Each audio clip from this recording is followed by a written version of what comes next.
مشکات المصابیح حدیث نمبر 1۔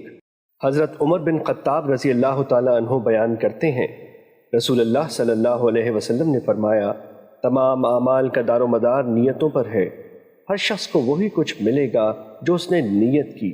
پس جس شخص کی ہجرت اللہ اور اس کے رسول کی خاطر ہوئی تو اس کی ہجرت اللہ اور اس کے رسول صلی اللہ علیہ وسلم کی خاطر، اور جس کی ہجرت حصول دنیا یا کسی عورت سے شادی کرنے کی خاطر ہوئی تو اس کی ہجرت اس کی خاطر ہے جس کی خاطر اس نے ہجرت کی۔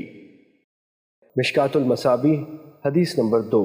حضرت عمر بن خطاب رضی اللہ تعالیٰ عنہ بیان کرتے ہیں، ہم ایک روز رسول اللہ صلی اللہ علیہ وسلم کی خدمت میں حاضر تھے کہ اس اثنا میں ایک آدمی ہمارے پاس آیا جس کے کپڑے بہت ہی سفید اور بال انتہائی سیاہ تھے۔ اس پر سفر کے آثار نظر آتے تھے، نہ ہم میں سے کوئی اسے جانتا تھا، حتیٰ کہ وہ دو زانو ہو کر نبی صلی اللہ علیہ وسلم کے سامنے بیٹھ گیا اور اس نے اپنے دونوں ہاتھ اپنی رانوں پر رکھ لیے اور کہا، محمد صلی اللہ علیہ وسلم اسلام کے متعلق مجھے بتائیں۔ آپ صلی اللہ علیہ وسلم نے فرمایا، اسلام یہ ہے کہ تم گواہی دو کہ اللہ کے سوا کوئی معبود برحق نہیں، اور یہ کہ محمد اللہ کے رسول ہیں، نماز قائم کرو، زکوٰۃ ادا کرو، رمضان کے روزے رکھو، اور اگر استطاعت ہو تو بیت اللہ کا حج کرو۔ اس نے کہا، آپ نے سچ فرمایا، ہمیں اس سے تعجب ہوا کہ وہ آپ سے پوچھتا ہے اور آپ کی تصدیق بھی کرتا ہے۔ اس نے کہا، ایمان کے بارے میں مجھے بتائیں۔ آپ صلی اللہ علیہ وسلم نے فرمایا، یہ کہ تم اللہ پر، اس کے فرشتوں، اس کی کتابوں، اس کے رسولوں اور یوم آخرت پر ایمان لاؤ، اور تم تقدیر کے اچھا اور برا ہونے پر ایمان لاؤ۔ اس نے کہا، آپ نے سچ فرمایا۔ پھر اس نے کہا، احسان کے بارے میں مجھے بتائیں۔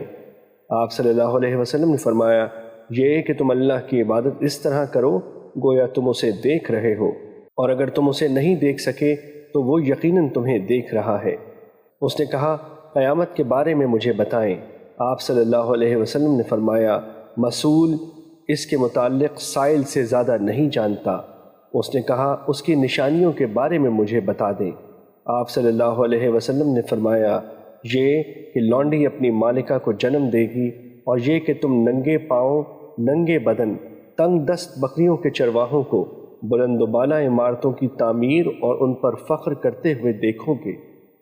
حضرت عمر رضی اللہ تعالیٰ عنہ نے فرمایا، پھر وہ شخص چلا گیا، میں کچھ دیر ٹھہرا، پھر آپ صلی اللہ علیہ وسلم نے مجھ سے پوچھا، عمر، کیا تم جانتے ہو سائل کون تھا؟ میں نے عرض کیا، اللہ اور اس کے رسول بہتر جانتے ہیں۔